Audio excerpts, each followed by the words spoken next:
Yes. And then we have had a number of questions around the cost, and I think those are, absolutely merited. So let me try to give you as much as I can at this point. And let's start basically where we were in last time we had this briefing in mid-June. I think the indication we gave then was that this enterprise is very costly. I mean, it's a huge cost. We gave the number and the estimate between 30 and 40 million, and I think we still believe that's the right number. We have to relate that to the number of assets we're taking over and sort of the complications around actually managing this. But let me sort of give you more details around this. The budget we have actually in June was forecasting that we would spend during 2013 7.7 million euro. As it looks right now, we're going to end up with 4.2 million for 2013. There might be some variations around this, but this is roughly. So we are sort of spending less money than we actually thought in June. And there are, of course, two main reasons for that. One is that we have held back on the recruitments because we know that there would be a delay in the transfer. So we don't want to end up in a situation where we have a lot of people sitting here having nothing to do, waiting for transfers and costing money, while actually that type of competence is scarce and has to be applied in the bank system right now. So to pull out that capacity and have them sit here would just be completely wrong from sort of a Slovenia perspective. So we have tried to make sure that we time our build-up of the organization with when we actually have a need for it. It has cost less money in a sense, but I'm actually not happy with that because I think the delays are costing so much money in other ways. So that's sort of a false happiness around that. The other point that we have spent less is that, there is an extensive asset quality review exercise ongoing. And we had a meeting already, I think, around the time we had the last press conference, around June 10th or 11th, where we met up with basically Oliver Wyman and Deloitte, who were the main players in order to actually do the asset quality review and the subsequent stress testing, together with the ministry, where we actually understood that all that work is pretty much similar to what we have to do in terms of preparing what I said up front, understand the operations and also the financial consequences. So we were asked explicitly, and also we felt it was wise to make sure that we can sort of piggyback on that huge exercise. So we are spending less money on sort of the next NKBM and Abankia, to be specific, than we did on LNB, because we are counting on leveraging off the asset quality review work. So we have still not seen that. It makes me worried because if I haven't seen it, it's uncertain. And if it's not sort of there and we have to sort of redo it, the cost could go up again. But those are the main reasons why we actually spend a little bit less. We intend to leverage off the asset quality review, and we have delayed the recruitments. Going into next year then, sorry, I should tell you more about the cost. 4.2. Out of that, 1.2 roughly is operating cost. And the biggest part is, of course, people. That's 900 plus K euros.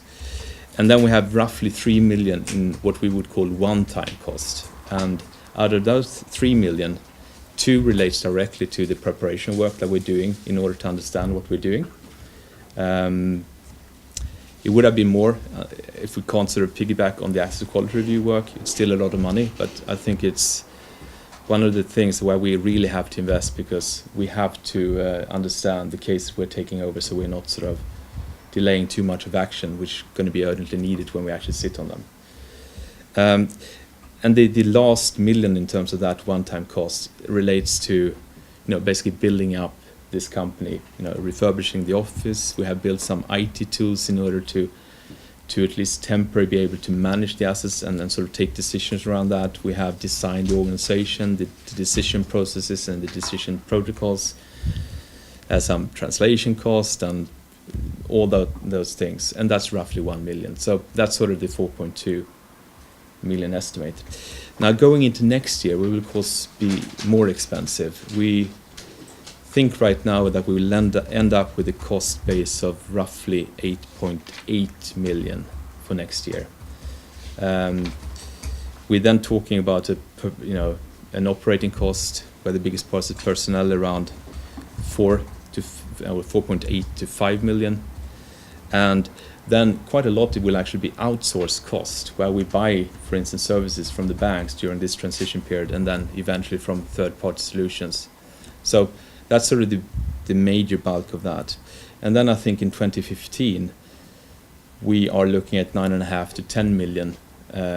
And then given the current legislation, we have an expiry of 2017, and I think we all know that that will actually be extended. But the 30 to 40, the assumption we had back then was, of course, that we then have to start ramping back costs in order to be closing down the enterprise by 2017, because that's actually is the law right now.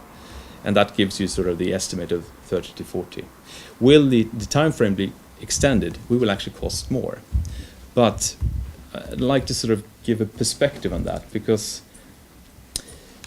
10 million, it's a lot of money, of course, if we put it at 10 million. But we should relate that actually to the assets we're going to take over and manage. And if the assets we were to take over were actually performing and worth where they were initially, 4 billion, we're talking about an operating cost versus the asset values of 0.25%. 0.25%. Still a lot of money, but if you think about the cost of any mutual fund where you would put your pension savings, for instance, usually they cost between 0.5% to 1 percentage point. And I would say that what we're doing here would be far more complex and should cost a bit more than selling bonds and sort of trading marketable instruments, which you usually do in a mutual fund.